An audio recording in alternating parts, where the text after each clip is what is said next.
সুপ্রিয় এসএসসি 26 শিক্ষার্থীরা কেমন আছো তোমরা? আশা করি সকলে ভালো আছো। তো আজকে আমি তোমাদের তোমরা সকলে জানো তোমাদের আগামীকাল হচ্ছে বাংলা দ্বিতীয় পরীক্ষা।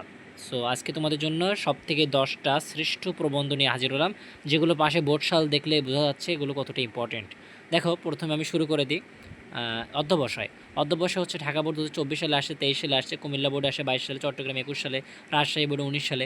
মানে খুবই ইম্পর্টেন্ট একটা টপিক বলা যায়। অধ্যবসায় পড়লে 3-4টা বোর্ডে কমন পেয়ে যাবা। সো এটা কোনো না কোনো বোর্ডে অবশ্যই থাকেই। অধ্যবসায় পড়ে রাখবা। এরপর এগুলো হচ্ছে তুমি কীভাবে পড়বা সেটা আমি তোমাদেরকে ভিডিও শেষে বলবো। তোমরা আগে 10টা টপিক একটু জেনে নাও।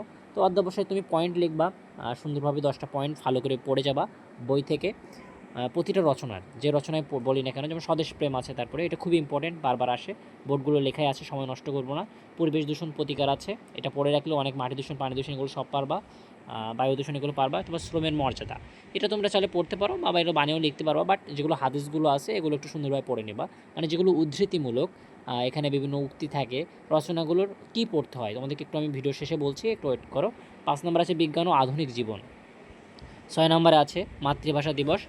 বিজ্ঞান নিয়ে তোমরা পড়বা অবশ্যই, হ্যাঁ, বিজ্ঞান নিয়ে পড়ে রাখবা, তাহলে বিভিন্ন বিষয়ে বিজ্ঞানের সব কিছুই প্রায় একই মিল থাকে। ইনভেনশন মানে আবিষ্কার সম্পর্কে আর কি বোঝায়। দৈনন্দিন জীবনে আমরা বিজ্ঞানকে কীভাবে কাজে লাগাই এটা তোমরা অনেকে জানো, আর একটু পড়ে নিলে একবার পড়লে মনে থাকবে, মুখস্থ করার কোনো দরকার নাই।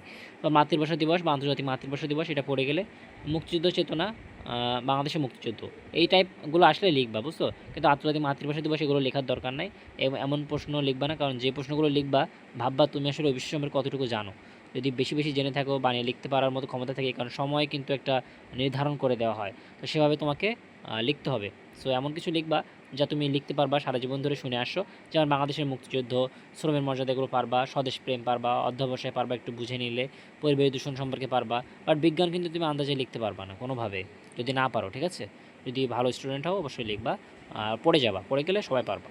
তারপর হচ্ছে 8 মাদকাসক্তি ও তার প্রতিকার আছে, খুব সুন্দর, এগুলো পয়েন্টগুলো সুন্দরভাবে লিখতে পারবা, যে কীভাবে তোমার এগুলো উপকার অনুপকার লিখলে প্রথমে ভূমিকা, লাস্টে উপসংহার দিয়ে শেষ করতে হবে। তোমার 9 হচ্ছে মানব সেবা, 10 হচ্ছে ডিজিটাল বাংলাদেশ। সো মানব সেবা বিভিন্নভাবে করা যায়, তোমরা জানো, বিভিন্নভাবে ভালো কাজের মাধ্যমে অন্ধকে বিপদ থেকে রক্ষা করে, মানে এগুলো লেখা যায় আর কি। ডিজিটাল বাংলাদেশ এটা সুন্দরভাবে পড়ো। স্মার্ট বাংলাদেশের যে বিষয়গুলো আছে, বর্তমান সময়ে কী কী হয়েছে, স্মার্ট বাংলাদেশ হওয়ার পিছনে কারণগুলো কী, এগুলো সুন্দরভাবে পড়ে নিবা। এখন বলি তোমরা কীভাবে লিখবা। তোমরা অবশ্যই, আমি নিজে আমার এসএসসি পরীক্ষার সময় 8 পেজ লিখছিলাম, মানে এক পিঠ ও পিঠ ধরে 8 পেজ, হ্যাঁ, 8 পেজ লিখছিলাম, বাট আমি খুব লেখা একটু ছোটো ছোটো ছিল। বাট তোমরা চেষ্টা করবা, আমি সব মিলে হচ্ছে 92 পাইছিলাম বাংলা ব্যাকরণে।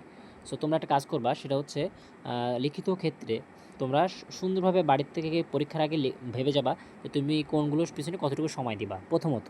দ্বিতীয়ত, তুমি হচ্ছে রচনাগুলো একবার করে চোখ বোলাও পরীক্ষার আগে, রচনাগুলো মুখস্থ করার দরকার নেই। পয়েন্টগুলো সুন্দরভাবে মনে রাখবা, 10টা পয়েন্ট মিনিমাম, প্রথমে ভূমিকা, লাস্টে উপসংহার, মাঝখানে 8টা পয়েন্ট ভালো করে মনে রাখবা। 20 মার্ক যেহেতু, মেবি 20 মার্ক, আমার জানা মতে আমাদের সময় 20 মার্ক ছিল। তো তোমরা হচ্ছে 10টা পয়েন্ট পড়ে যাবা, 8টা পয়েন্ট পড়বা সুন্দরভাবে, এবং অবশ্যই উক্তি দিবা, উপসংহারে উক্তি দিয়ে শেষ করবা। আর আরেকটা পয়েন্ট বলি, সেটা হচ্ছে রচনা তোমরা 10 পেজ লিখবা, 10 থেকে 12 পেজ, এর বেশি লেখার দরকার নাই। এক পেজে 12 থেকে 13 লাইন হবে সর্বোচ্চ, এর বেশি না। তোমার লেখা যদি ছোটো হয় তুমি আরও কম লেখো, সমস্যা নেই, বাট এর চেষ্টা করবো মধ্যমভাবে লেখার, বড় হলে আর একটু বেশি লিখতে হবে। সো 12 পেজের উপরে কোনোভাবে লেখার দরকার নাই এভাবে। আসলে অনেকে বলে 15-16 পেজ না লিখলে, 20 পেজ না লিখলে নাম্বার দেয় না, ওটা ফাও কথা। স্যারেদেরও অত দেখার সময় নাই, বুঝছো?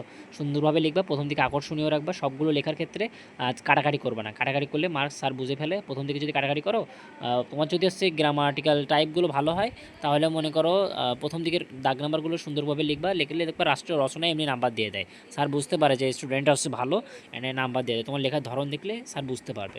তো সেভাবে পড়ে যাবা এবং একটু স্টাইল দিবা, মানে কি, মানে অত সময় নেয়। কিন্তু তুমি যদি রচনা পয়েন্টগুলো লিখবা, নিচে সবুজ কলম দিয়ে একটা দাগ দিবা স্কেল দিয়ে, উপরে কোনো লিখলে ভাব সম্প্রসারণ লিখে একটা স্কেল দিয়ে দাগ টানলে, ভাব সম্প্রসারণের নাম লিখলে ওই যে নামটা পড়বে ওইটা স্কেল দিয়ে দাগ টানলে, সারমর্ম লিখে স্কেল দিয়ে দাগ টানলে, সবুজ কলম ব্যবহার করবা, হ্যাঁ। তো কোনো সমস্যা হবে না, কোনো সমস্যা থাকলে কমেন্ট করে জানাতে পারো। এ বিষয়ে ভালো অভিজ্ঞতা আছে, বাংলা সম্পর্কে আরও ভালো আছে। তো তোমরা অবশ্যই সুন্দরভাবে পরীক্ষা দাও, এবং চ্যানেলটা যদি উপকার হয় তাহলে সাবস্ক্রাইব করো।